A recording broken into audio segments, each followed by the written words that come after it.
English suggestion ভিডিওতে যেভাবে আমি তোমাদের বিষয়গুলো উপস্থাপন করেছি, যে ধরনের দিক নির্দেশনাগুলো দিয়েছি, বাংলার ক্ষেত্রেও সেম একইভাবে 3 বছরের ডাটা অ্যানালাইসিস দেখাবো। দেখানোর পর ওই সেম টাইপের কথাগুলোই বলবো, যে তোমরা যারা বাংলা ইংরেজিকে টাচ করতে চাচ্ছ না, আমি বলবো এই ভুলটা করিও না। এবং একই সঙ্গে যারা 15-15-30 মার্কের মধ্যে আহামরি বেশি টার্গেট করতেছো না, আমি তাদেরকে অনুরোধ করবো যে 15-15-30 মার্কের মধ্যে অ্যাটলিস্ট 10 টার্গেট করে পরীক্ষাতে যাও অ্যাটলিস্ট।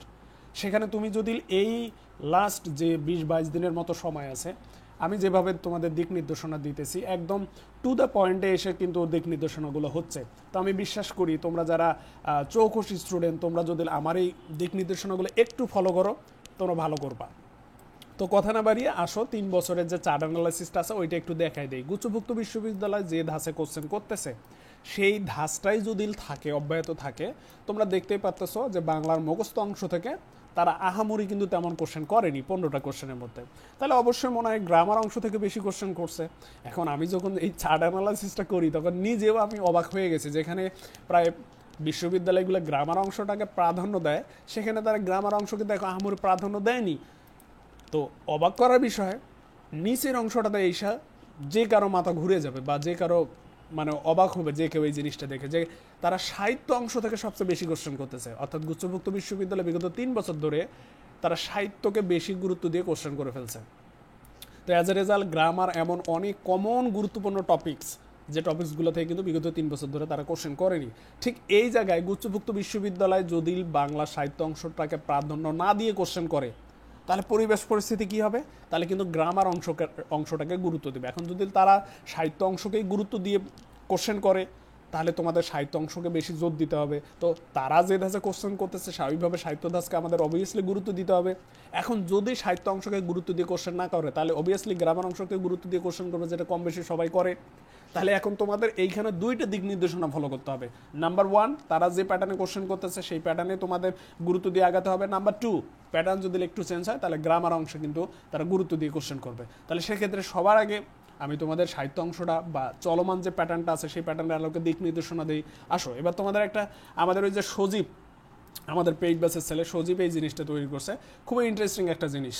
এবং এইটা থেকে এত পরিমাণে সুন্দর দিক নির্দেশনা নেওয়ার কিছু আছে, তোমরা অবাক হয়ে যাবা। দেখো আমি তোমাদের ধরাই দিতেছি, আমার যতটুকু ধারণা, তোমরা মনে হয় না এভাবে এই জিনিসগুলোকে ভাবছো, অথবা কেউ এভাবে এই জিনিসগুলোকে কনসিডার করার চেষ্টা করছো। তোমরা খেয়াল করে দেখো যে সাহিত্য পাঠের মোটামুটিভাবে 3টা অংশ, একটা হলো গদ্য, আর একটা হলো পদ্য, আর একটা হলো সহপাঠ, তাই না?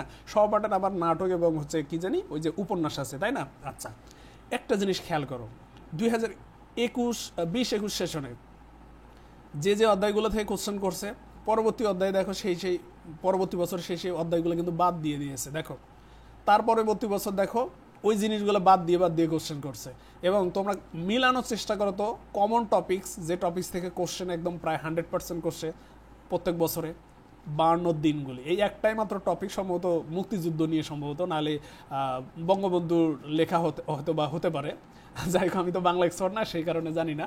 তো দেখো ওই অধ্যায়টা থেকে তারা প্রত্যেক বছর একটা করে কোশ্চেন করতেছে। এমন আর কি দেখাইতে পারবা? এখানে নেই।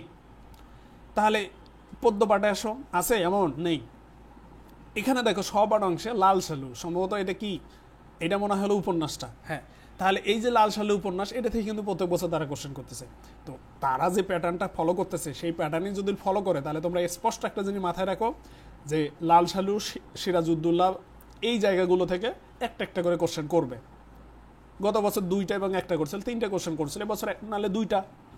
আর অপরদিকে পদ্য অংশ থেকে তোমরা একটা বিষয় খেয়াল করো, দেখো 4টা করে কোশ্চেন করছে, মানে প্রায় 10টার মতো কোশ্চেন এইদিকেই মনে হয় শেষ হয়ে যাচ্ছে।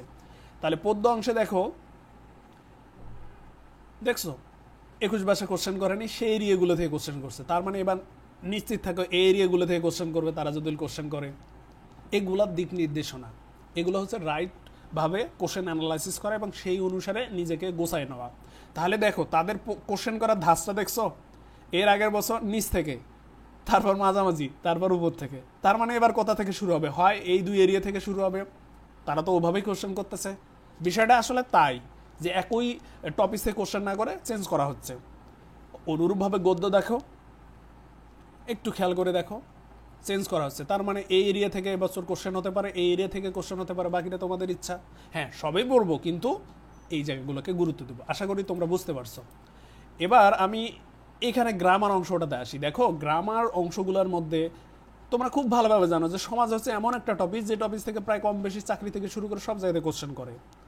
কারক বিভক্তি প্রায় সব জায়গাতে কোশ্চেন করে, স্পেশালি ধ্বনি ও বর্ণ প্রকরণ এটা থেকে সব সব জায়গাতে কোশ্চেন করে, সন্ধি থেকে সব জায়গাতে কোশ্চেন করে, শব্দের শ্রেণী বিভাগ সব জায়গাতে কোশ্চেন করে, শুদ্ধ বানান উচ্চারণ সব জায়গাতেই কোশ্চেন করে, উপসর্গ অনুসর্গ উপসর্গ এছাড়া প্রকৃতি প্রত্যয় বাক্যর প্রকারভেদ এগুলো থেকে প্রায় অলমোস্ট সব জায়গাতে কোশ্চেন করে, পথ প্রকরণ প্রায় সব জায়গাতে।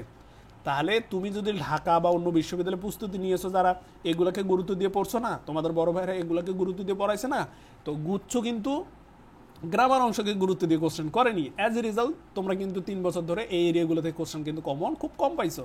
কিন্তু তার মানে কি সমাজ থেকে কি কোশ্চেন করেনি? করছে। দেখো শব্দের শ্রেণী বিভাগ থেকে করছে, বানান থেকে করছে, তার মানে তোমরা নিশ্চিত থাকো এই টপিকসগুলো থেকে প্রায় এবছরও কিন্তু কোশ্চেন করা হবে এই টপিকসগুলো থেকে। এখন এর বাইরে দেখো সন্ধি আছে, ধ্বনি ও বর্ণ প্রকরণ আছে, উপসর্গ আছে, এইদিকে নত্যবিধান সত্যবিধান আছে, প্রকৃতিক প্রত্যয় আছে। এই যে টপিকসগুলা এগুলো কি ইম্পর্টেন্ট না? Obviously important. এখন গুচ্ছ যদি তারা গ্রামার অংশকে গুরুত্ব দিয়ে কোশ্চেন করে, তাহলে আমার এখানে উল্লেখিত যে টপিকস আছে সেই টপিকসগুলো থেকেই তারা কোশ্চেন সাজাবে বা অলরেডি সাজায় ফেলছে। তাহলে সেক্ষেত্রে গ্রামার অংশের জন্য তোমাদের লাস্ট এই কয়েকদিন 1 2 3 4 5 6 7 8 9 10 এবং 11টা টোটাল 11টা টপিকস পড়তে হবে। এখন ভাই 11টা টপিক জীবন বের হয়ে যাবে, আচ্ছা ঠিক আছে, তাহলে কমন যেগুলো থেকে কোশ্চেন হবে সেগুলো পড়ো, এই তো সোজা হিসাব। এখন গ্রামার প্রায় ম্যাক্সিমাম কোশ্চেনে রিপিট হয়, আমি বলবো বিগত সালে কোশ্চেনগুলো এই টপিকসগুলো থেকে পড়ো।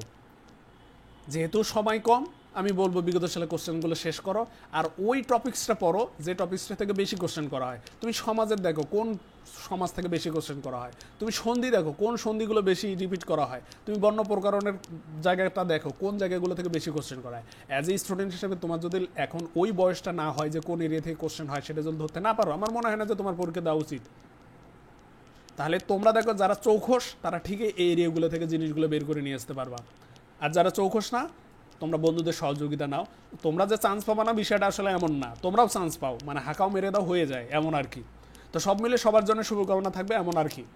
আর এছাড়া মুখস্থ পাঠের জন্য সেম একই কথা বলবো, নতুন করে কোনো জিনিস শেখার দরকার নাই। কমন কিছু বিষয় আছে যেমন স্পেশালি সমর্থক শব্দ, তারপরে বাগধারা, শব্দার্থ, বাক্য সংকোচন, এই জায়গাগুলো থেকে বিগত সালে বেশিবার রিপিট হয়েছে ওই কোশ্চেনগুলোই পড়ো, আশা করবো তোমরা সর্বোচ্চ উপকৃত হতে পারবা। তো এই ছিল বাংলা 3 বছরের কোশ্চেনের চার্ট অ্যানালাইসিসের বিষয়। তোমাদের এই জায়গাতে গদ্য পদ্যর একটা সুন্দর একটা তথ্য আমি দিয়ে দিলাম, বাকিটা তোমরা এখন বুঝে নিবা।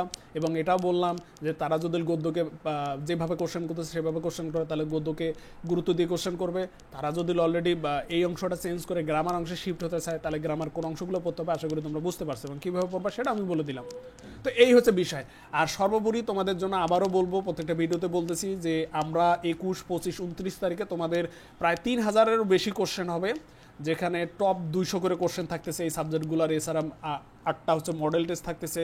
ঢাবির কোশ্চেন ব্যাংক থেকে, আমি বারবার বলতেছি ঢাবির কোশ্চেন ব্যাংক থেকে মূলত বেশি সংখ্যক কোশ্চেন রিপিট করা হয় স্বাভাবিকভাবে।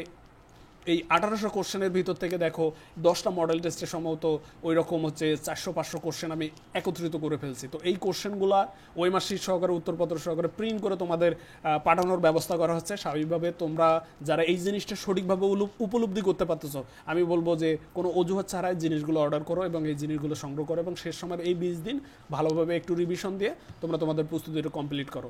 আর পরিশেষে আমাদের যে আজকে লাস্ট ডেট, গুচ্ছ যে ব্যাচটা আছে 500 টাকা ফিতে আজকে লাস্ট ডেট ছিল, তো আজকে লাস্ট ডেট। স্বাভাবিকভাবে আজকের মধ্যে যারা ভর্তি হবা 500 টাকা ফিতে ভর্তি হতে পারবা। আমরা অ্যাকাউন্টিংয়ের 13তম ক্লাস করতেছি, ঠিক আছে, এখনও অনেকগুলো ক্লাস বাকি আছে বা এই 13টা ক্লাস তুমি চাইলেও শিখতে পারবা। আর এছাড়া এই সাজেশন ভিডিওগুলো তো যত সময় তোমাদের পিডিএফ হিসেবে আমাদের গ্রুপে দেওয়া